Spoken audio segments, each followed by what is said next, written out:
सतगुरु रूपी प्यारी सात संगत जी, प्यार और सत्कार से कहना धन निरंकार जी। सबसे पहले सतगुरु माता जी का शुक्राना, जिनकी कृपा से हमें एक और नई सुबह देखने का मौका मिला है।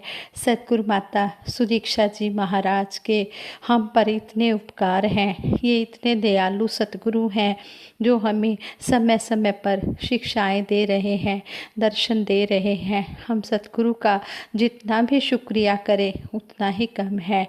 सतगुरु माता सुदीक्षा जी महाराज ने टोरंटो मॉन्ट्रियल के जो ये इंटरनेशनल वर्चुअल सत्संग हुआ फ्राइडे को, तो उसमें भी इंडियन स्टैंडर्ड टाइम जो सुबह फ्राइडे को सुबह 6 से 8:30 बजे का था, उसमें भी सतगुरु माता सुदीक्षा जी महाराज ने हमें यही समझाया कि अगर हमें किसी की एक कोई कमी नज़र आती है तो हम उस कमी को उजागर ना करें, हम उसकी अच्छाइयाँ देखें कि उसकी कितनी अच्छाइयाँ हैं।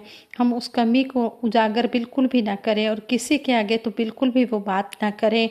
अगर हमें वो दिखाई दे रही है तो हम उसी महात्मा को इतने प्यार से सहज भाव से कहें कि संतों महापुरुषों, ये जो बात है अगर इस तरह ना होकर इस तरह हो जाए तो कितना अच्छा होगा। कहते हैं कि इस तरह कहने का भाव भी इतना अच्छा हो कि दूसरे महात्मा का दिल ना दुखे। और हम कभी भी अगर हमें उसकी कमी नज़र आ रही है तो हम ये नहीं कभी एक के पास फिर दूसरे के पास तीसरे के पास, ऐसा संतों महात्माओं को करना शोभा नहीं देता। हमने देखने हैं तो हमने गुणों को ही देखना है, हमने गुणों के ही ग्राहक बनने हैं। हमने उस इंसान की अच्छाइयाँ भी देखनी है कि कितनी उसके अंदर अच्छाइयाँ हैं, चाहे वो ब्रह्म ज्ञानी है या नहीं है, चाहे कोई भी है। हमने किसी सारे संसार के लिए सतगुरु माता जी ने कहा है, हमने किसी की भी कमी को कहीं पर भी प्रकट नहीं करना। हमने हमेशा उसकी अच्छाइयों को ही ग्रहण करते जाना है, अच्छाइयों को ही देखना है। अगर किसी में 100 अच्छाइयाँ हैं और अगर एक कोई कमी नज़र आ भी गई तो हम उन अच्छाइयों को छुपा देते हैं और उसकी कमी को प्रकट करने लग जाते हैं। ऐसा हमें शोभा नहीं देता। सतगुरु माता जी ने आज का जो फ्राइडे का जो ये वर्चुअल सत्संग हुआ इंटरनेशनल, इसमें हमें यही समझाया है। जो भी सतगुरु माता जी हमें समझा रहे हैं, हमने इन बातों को अपने जीवन में ताउम्र निभाते जाना है, कर्म रूप में हमने धारण करना है, इम्प्लीमेंट करना है। इसी तरह कहते हैं कि संपूर्ण अवतार बाणी में शब्द भी आता है, सतगुरु हुंदा जगदा दाता, जो वह चाहे कर सकदा ਏ। पत्थर दिल भी इस दी छो नाल भव सागर तो तर सकदा ਏ। सतगुरु दाता दारे आयां दी झोली छिन विच भर सकदा ਏ। अखां तो झट परदा ला के नूरी चानन कर सकदा ਏ। नाम दा दारू दे के सतगुरु सभे रोग गवा देंदा ਏ। अवतार गुरु जे पूरा होवे छिन विच राम मिला देंदा ਏ। इस शब्द का सारांश भी हमें शहनशाह जी ने समझाया कि सतगुरु तो सारे संसार को देने वाला है। पत्थर दिल आदमी भी चरण छूकर संसार से पार हो सकता है। पल में ही ये सतगुरु उसकी झोली भरकर और अंधकार मिटाकर इस परम ज्योति से भर सकता है। शहनशाह जी फरमाते हैं कि सतगुरु नाम की दवाई देकर, ये ब्रह्म ज्ञान देकर सारे रोग नष्ट करके इस निरंकार का बोध एक पल में करा सकता है।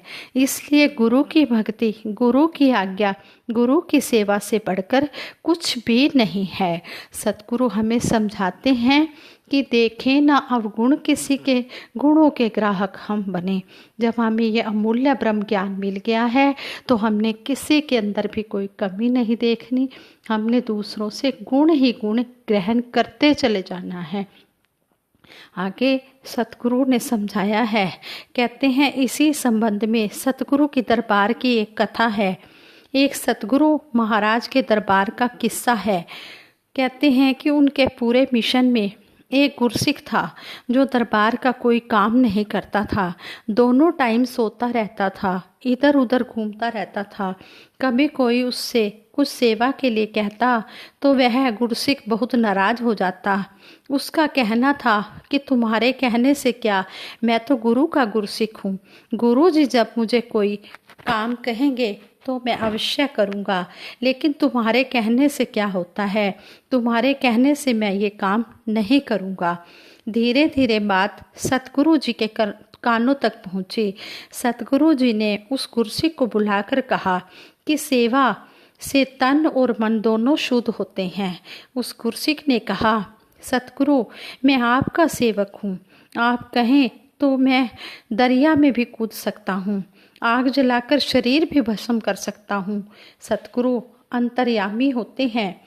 सतगुरु बोले, कहना और बात है, करना और बात है। उसने कहा, नहीं गुरुजी, आप हुक्म करके देखिए। सतगुरु बोले, यदि सचमुच तू गुरसिख गुरुमत का है तो मैं कहता हूँ कि फलां जगह जाकर चिता बनाकर अपने आप को भस्म कर दे। गुरसिख ने तुरंत स्वीकार कर लिया और जंगल की ओर चला गया। जंगल जाता रहा और रास्ते में पीछे मुड़ मुड़ कर देखता रहा कि कोई मुझे बुलाने आ रहा है। सतगुरु बहुत दयालु है, वह जरूर किसी न किसी को भेजेंगे। निराश होकर उस गुरसिख ने लकड़ियां इकट्ठी की और रास्ते में यही देखता रहा, पूरे रास्ते यही देखता रहा कि कोई आएगा। और वहां जाकर भी जब लकड़ियां इकट्ठी की तब भी ये इसी आस में कि कोई मुझे बुलाने आएगा। कहते हैं कि उसने एक कोने में आग लगा दी, पर चिता में जिंदा जलने का मन नहीं कर रहा था। चिता के चारों ओर घूम रहा था, बार बार सोचता, इस तरह बेकार में जीवन खत्म कर देने से मुझे क्या मिलेगा, ये मेरी बेवकूफ़ी है। इसी बात को वह सोचता रहा। इतने में एक आदमी दूसरी दिशा से दौड़ता हुआ आया। बोला, भाई साहब तुम कौन हो, क्या कर रहे हो? उस गुरसिख ने उस आदमी को सारी बात बता दी। वह आदमी चोर था। बहुत सोना चांदी जेवर नकदी आदि काफ़ी सामान एक गठरी में बांधकर लाया हुआ था। उस चोर ने गुरु की हुक्म की बात सुनी तो उसके मन के भाव जागे। उसने कहा, देख भाई, एक बात कर, तू डर भी रहा है, इसलिए अपने गुरु का आदेश मुझे दे दे और यह सोना चांदी नकदी सामान जो मेरे पास है उसे तू ले जा। गुरसिख ने सोचा, जब ईश्वर देने पर आता है तो छप्पर फाड़ कर देता है, ऐसा मौका फिर कहाँ मिलेगा। जान भी बचेगी और लाखों का माल भी हाथ में आ जाएगा। उसने सारा माल लेकर गुरु का आदेश उस चोर को सौंप दिया। वह चोर गुरु का ध्यान करके चिता में कूद गया और जल गया। एक दिव्य प्रकाश चिता के बीच से निकलकर ऊपर की ओर जाकर अंतरिक्ष में समा गया। यह सब देखकर गुरसिख को कुछ ज्ञान नहीं आया। वह उस गठरी को खोलकर सारे धन को गिनने लगा। इतने में उस चोर का पीछा करने वाले लोग वहीं पर आ गए और उस गुरसिख को पकड़ लिया। उस गुरसिख ने सारा हाल बताते हुए कहा, चोर तो चिता में कूद कर जल गया है। वह देखो, उसकी हड्डियां जली दिखाई पड़ रही हैं। उन लोगों ने कहा कि तू हमारा ही अपराधी नहीं, तू अपने गुरु का भी चोर है। उसे पकड़कर हाकिम के पास लाया गया। उस हाकिम ने सारी बात सुनकर हुक्म दिया, तो गुरु के हुक्म से तो बच निकला, लेकिन हमारे हुक्म से कहाँ जाएगा। आदेश दिया कि इसके शरीर से खाल उतरवाई जाए और बुरी तरह से तड़फा कर इसको मारा जाए। साथ संगत जी, सतगुरु अंतर्यामी होता है। सतगुरु तो सिर्फ ये परीक्षा लेता है कि ये मेरा जो गुरसिख है ये कितना इस बात पर सही उतर रहा है, कितना ये वचन को मान कर चल रहा है। जितना सतगुरु कभी भी अपने गुरसिख को दुख कष्ट नहीं देता। ये तो हमेशा सोने की तरह निखारता है। ये तो अपने गुरसिख के हर समय भलाई ही करता है। लेकिन जो गुरसिख गुरु के वचन को मान ही नहीं पाता, गुरु के राज को समझ ही नहीं पाता, उस गुरसिख का यही हाल होता है। इसलिए कहा भी गया है, वचना ते तेरे बाबा बंदा जो खलो गया, कख नहीं सी मुल जिता लखा दा हो गया। जिसने सतगुरु के वचनों को मान लिया है उसके जीवन में खुशियाँ आई हैं, बहारें आई हैं। यह सतगुरु माता सुदीक्षा जी महाराज ने कुछ दिन पहले अपने विचारों में हमें कहा था कि गुरसिक कहता है कि पर्चे मत डालना। नहीं, ये पर्चे तो डाले जाएंगे, लेकिन जब इस निरंकार का सहारा होगा तो उस पर्चे में आप अवश्य पास होंगे। यही बात है, जब सतगुरु का कोई भी आदेश आता है तो उसमें हमारा बहुत ही भला छुपा होता है। हम उस आदेश को आंखें बंद करके मानते चले जाएं, सत वचन करके मानते चले जाएं। ये सतगुरु बड़ा दयालु होता है, बड़ा कृपालु होता है। ये तो हमें इतने जन्म मरण के बंधनों से इसने हमें निकाल दिया है, सारे बंधन इसने काट दिए हैं। फिर कहा गया है, गुरु का वचन उल्लंघ कर जो सेवक कहीं जाए, जहाँ गए तह काल है, कहे कबीर समझाए। कहते हैं कि जो सतगुरु के वचन की उल्लंघना कर देता है, जो सतगुरु के वचन को नहीं मानता है, वह सेवक जहाँ भी जाता है वहाँ पर उसके लिए मौत ही खड़ी होती है। ये बात कबीरदास जी ने कही है और इसी बात को तुलसीदास महाराज जी ने इस तरह कहा है, गुरु के वचन प्रतीत नहीं जेहि, सपने हो सुगम ना सुख सिद्धि तेहि। कहते हैं कि जो गुरु के वचनों को जीवन में अपनाता नहीं है, उसको सपने में भी, जिस तरह कहते हैं कि हमने सपने में ये देखा वो देखा, लेकिन वो कहते हैं कि सपने में भी उसको ये सोचे कि मुझे सपने में सुख दिखाई दे जाएगा, सपने में भी वह सुख पा नहीं सकता। इसलिए शास्त्र कहते हैं, पूर्ण गुरु पवित्र और मुक्त होते हैं। शिष्य ज्यों ज्यों उनकी सेवा पूजा और दर्शन करता हुआ उनकी पवित्रता के ख्याल को अपने मन में पूरी तरह से बिठा लेता है तो उसमें पवित्रता आती जाती है।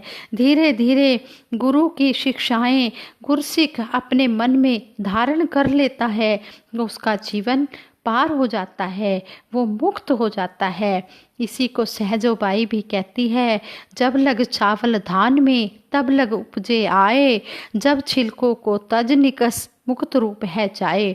चावल रूपी आत्मा अज्ञानता व संस्कार रूपी छिलके से ढके रहने के कारण बार बार मरती है और पैदा होती है, और गुरु की कृपा से जब छिलका रूपी अज्ञानता ये नष्ट हो जाती है तो वही चावल रूपी आत्मा जन्म मरण के चक्कर से मुक्त होकर मोक्ष को पा लेती है।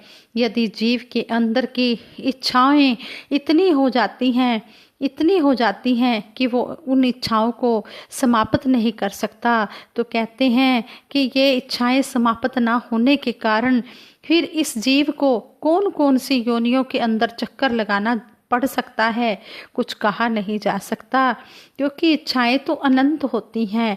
एक इच्छा पूरी होती है तो दूसरी इच्छा जाग जाती है। इसके बारे में कहा है, जैसे एक बीज से उनके बीज पैदा होकर फिर अनेक बीज अनेक पेड़ बन जाते हैं, उसी प्रकार एक इच्छा के अंदर लाखों करोड़ों योनियों का बीज मौजूद होता है। इसकी जड़ को अगर ना काटा गया तो मरने के पीछे उसका कटना कभी संभव नहीं हो सकता। इसलिए मुक्ति जब होगी इस जीव के अंदर, इस जीवन के अंदर होगी। भाव यह है कि मुक्ति का दूसरा नाम यही है कि जीवन में जीते जी होकर इस शरीर में आत्मा के रहते ही हमने इस परम पिता परमात्मा को पाकर हमने एक हो जाना है। एक मन एक चित्त से होकर हमने सेवा सिमरन सत्संग करते चले जाना है। सहजोबाई ने आगे कहा है, सहजो जग में यों रहो जो जीवा मुख माए, घीव घना भक्षण करे तो भी चीकनी नाही। भाव यह है कि जिस प्रकार जल में रहता हुआ कमल जल से अलग रहता है, अपने ऊपर जल का लेप लगने ही नहीं देता, और जो मुर्गाबी पक्षी वो जल से ही मछली निकालकर शिकार करती है और उसके पंख पर पानी का कोई असर नहीं पड़ता, इसी प्रकार हमने अपना ध्यान जो है इस परम पिता परमात्मा में जोड़ना है और इस तरह सिमरन करना है कि कहते हैं इस तरह हमने सिमरन करना है जिस प्रकार यह जीव घी खाते हुए चिकनाई का प्रभाव ग्रहण नहीं करती। अपनी जीभ को चिकना नहीं बनाती। इसी प्रकार संसार में रहते हुए हमने संसार के सारे कार्य व्यवहार करने हैं, लेकिन हमने संसार में लिप्त नहीं होना। हमने इस मायापति से जुड़कर रहना है। जब मायापति से जुड़कर रहते हैं तो ये सतगुरु निरंकार अपने सेवक के सारे कारज रास कर देता है। अपने सेवक की हर जगह इज्जत रखता है, हर मुसीबत से बचाता है, उसको ये सिमरन करने की ताकत भी बख्शता है और पल पल अपने सेवक पर रहमत भी करता है। और कहते हैं कि जो ऐसा सेवक होता है उसकी हर जगह पूजा होती है, हर जगह सत्कार होता है, वो सारी दुनिया से अलग हो जाता है।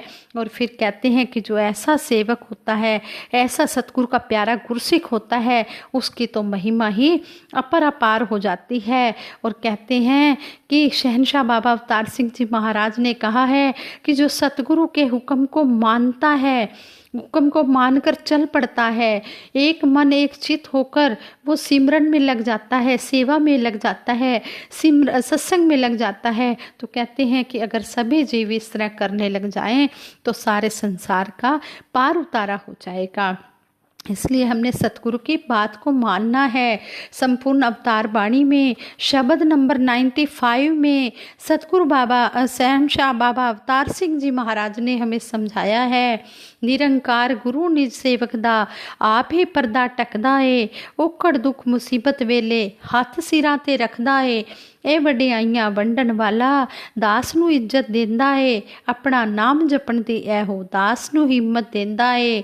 मालिक सेवक दे ही हरदम इज्जत ते पत रखदा है, मालिक अपने सेवक ते ही पल पल रहमत करदा है। इस मालिक दे सेवक दा ही रुतबा सब तो आहला है, इस मालिक दा सेवक हुंदा सब दुनिया तो बाला है। जिस सेवक नूं मालिक बख्शे महिमा ओदी अपरपार, कहे अवतार हुक्म मन ओदा तर सकदा है कुल संसार। फिर आगे कहा है, गुरु को तुम मानुष नहीं जानो, पार ब्रह्म परमेश्वर मानो, गुरु ईश्वर में भेद न कोई, ईश्वर रूप गुरु है सोई, अलख अगम अनंत अनूपा, सो प्रभु जानो गुरु के रूपा। कहते हैं कि ये सतगुरु ये मानुष चोला जरूर लेकर आया है, ये मनुष्य की तरह जरूर बनकर आया है, परंतु इसे मनुष्य नहीं जानो, ये तो पार ब्रह्म परमात्मा है, ये निरंकार है। सतगुरु और निरंकार में कोई भी अंतर नहीं है, ये दोनों एक ही हैं।